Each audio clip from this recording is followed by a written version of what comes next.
je suis là, je vais être très sobre ce soir pour vous parler. Je vous ai parlé de l'instinct de survie et ses conséquences.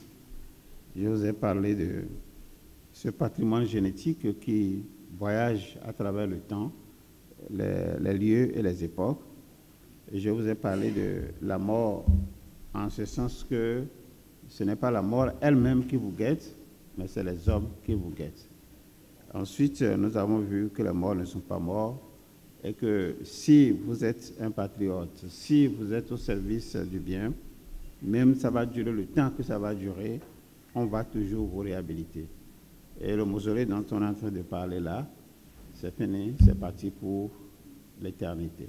Alors que pendant 30 ans, Compaoré a fait 28 ans de pouvoir, il a fui, et puis les autres sont venus, et ils n'ont pas daigné faire une reconnaissance officielle de celui-là. Mais il a fallu que vous voyez un peu l'histoire qui s'est répétée, et IB a fait ce qu'il a pu faire. Nous allons passer à la troisième partie de la journée. C'est pour parler un tout petit peu de la réorganisation des CEER en régions. Nous avons actuellement 4 régions, et peut-être bientôt une cinquième. Je ne sais pas si vous avez une idée du pourquoi nous en sommes arrivés là. Vous avez la parole.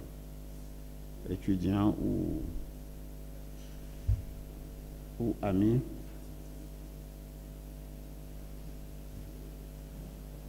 Oui, s'il y a quelqu'un. Il n'y a personne.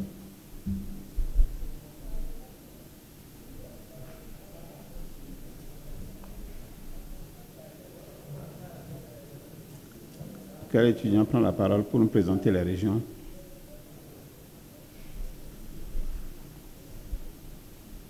Nous avons combien de régions? Oui, présentez-nous ça.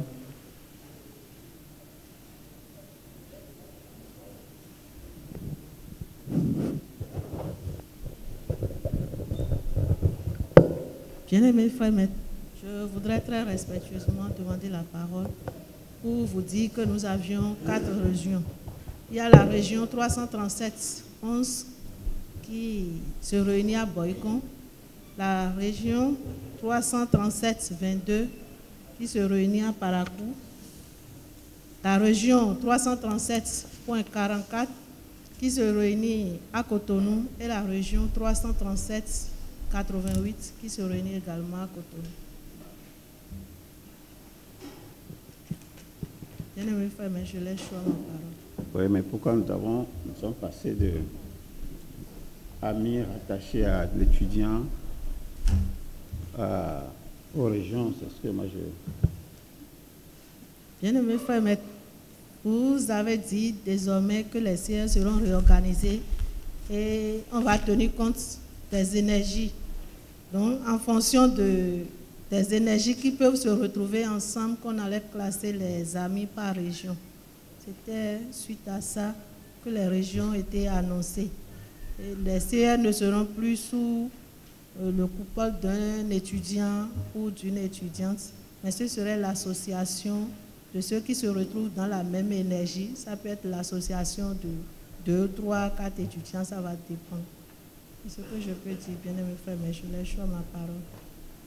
Est-ce qu'il y a un autre frère qui désire nous accompagner?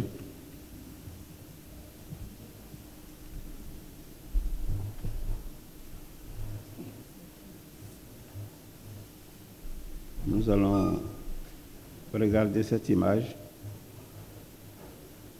Qu'est-ce que vous remarquez à ce niveau-là?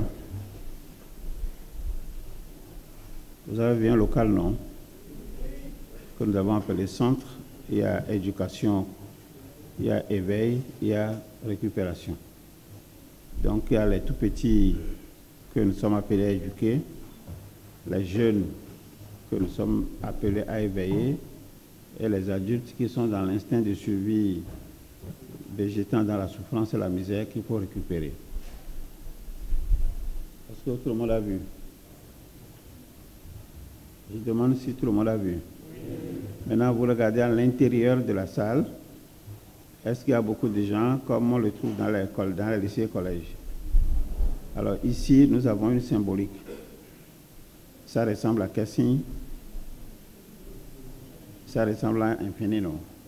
Maintenant, la succession des infinis, ça sort de l'infini, c'est ça la symbolique. Donc, nous aurons l'occasion de revenir sur ces éléments plus tard. Mais nous regardons ici ce que j'appelle la configuration des centres d'éducation. Alors, vous voyez, nous avons 337. Notre pays, le Bénin, est centré sur le 337. Et nous avons essayé de faire les regroupements selon le système énergétique ambiant. Et là, nous avons la région 11 qui regroupe un certain nombre d'étudiants et d'amis. Et comment nous appelons le CER donc, de cette région, c'est le CER de la région 11. Mais quand nous voulons symboliquement dénommer, désigner cette région 11, nous parlons de 337-11. Mais en réalité, nous sommes dans la région 11, comme nous sommes dans la région 22, comme nous sommes dans la région 44, ainsi de suite. Donc les regroupements, nous les avons fait en sorte que, la région 22 qui occupe Parakou soit à Parakou et qui regroupe Basila, Djougou et Parakou. Et la région 11 qui regroupe, aidez-moi, Boycon Azové, Dassa, voilà, c'est ça, non? Et une partie de Cotonou. Et théoriquement, c'est fait pour siéger à Cotonou et Boycon. Donc en alternance. Et nous avons deux autres régions, la 22, non, la 44 et la 44-28, qui siègent au niveau de Godomain, précisément au CG. Alors ce que nous souhaitons, c'est de faire en sorte qu'il y ait un assouplissement des mesures pour permettre à ceux qui viennent de loin de ne pas être obligés de faire les déplacements tous les dimanches.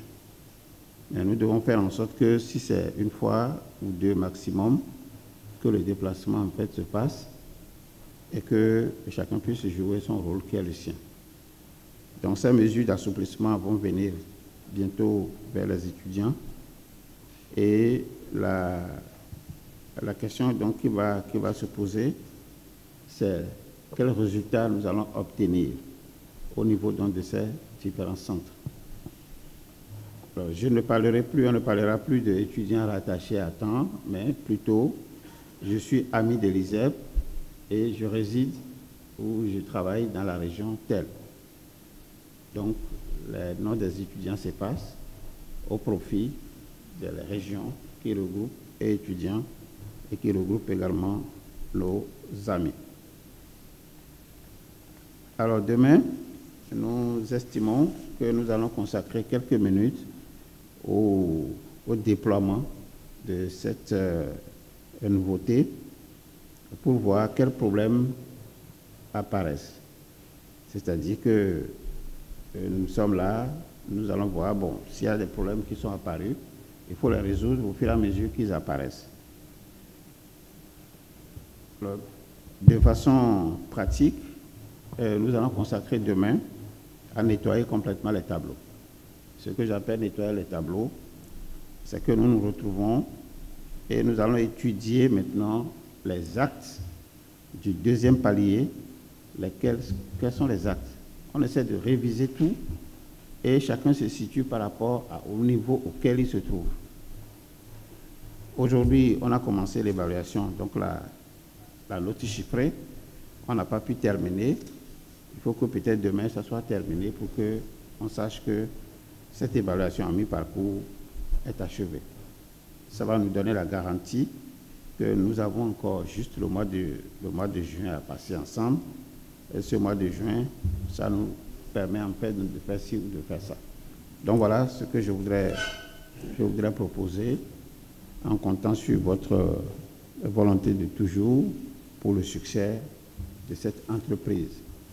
Nous sommes profondément convaincus que plus nous sommes nombreux, mieux ça vaudra. Et je voudrais vous rappeler, à toutes fins utiles par rapport au secret de la mort, nous avons déjà donné 2 bandeaux d'énergie qui s'adaptent parfaitement à ce que nous venons de voir. Ce qu'il y a de plus fort que la mort, c'est la présence des absents dans la mémoire des vivants. C'est-à-dire que tant que vous continuez à avoir dans votre mémoire les absents de vos familles, c'est toujours plus fort que la mort elle-même. Alors ça nous donnera les moyens pour réfléchir très prochainement sur comment on peut conduire une libation. Quand on parle d'offrir à manger aux morts, comment en fait ça se fait? Comment ça se fait? Et même s'il y a des variations d'une région à une autre, il y a quand même une donnée basique. Et c'est cette donnée basique que nous allons essayer de voir ici. Alors ce qui fait le tremplin, c'est que l'eau, c'est un élément qui rentre dans cet exercice. Il y a aussi le dja. C'est dja, on appelle ça, non? Voilà, on met un peu d'eau sur la farine de maïs. Ça rentre également dans cette composition. Le 3e élément pour les groupes du sud de Solabi est important. Et pour le groupe du nord, vous allez nous dire qu'est-ce qui entre également dans ces cérémonies qui ne servent qu'à ouvrir, qu'à lancer le top pour que les offrandes, ce qu'on va offrir aux morts, puissent s'opérer. Alors si le samedi prochain, je suis en train de penser qu'on va délocaliser la formation, on ne la fera pas à Cotonou, elle peut se tenir, on va confirmer ça, on est toujours dans la réflexion, elle peut se tenir à Boycon, sur notre site de Boycon, en préparation de la journée nationale du mouchoir magnétique qui va venir le 28, après. Et donc dans ce cas, s'il y en a qui peuvent m'amener de l'eau, bon, de l'eau on peut trouver sur place, et ils peuvent amener quelques verres de Solabi, on va essayer de faire quelques exercices pratiques avec le dja en question, de manière qu'on trouve ceux qui font les prières là, comment vous les appelez? Tachino de Hotoro. Voilà, donc on va essayer de faire une mimique, une petite représentation, et vous-même, vous allez voir comment vous pouvez travailler si vous avez des contacts avec vos parents, sans être obligé d'aller dans votre village, ou sans être obligé de passer par des gens, peut-être que vous n'aimez plus. Vous savez qu'on n'aime pas tout le monde, hein. Ou bien vous aimez tout le monde? Ah. On doit aimer tout le monde, non? Donc voilà ce que je propose, en souhaitant que la soirée soit très agréable à tout le monde.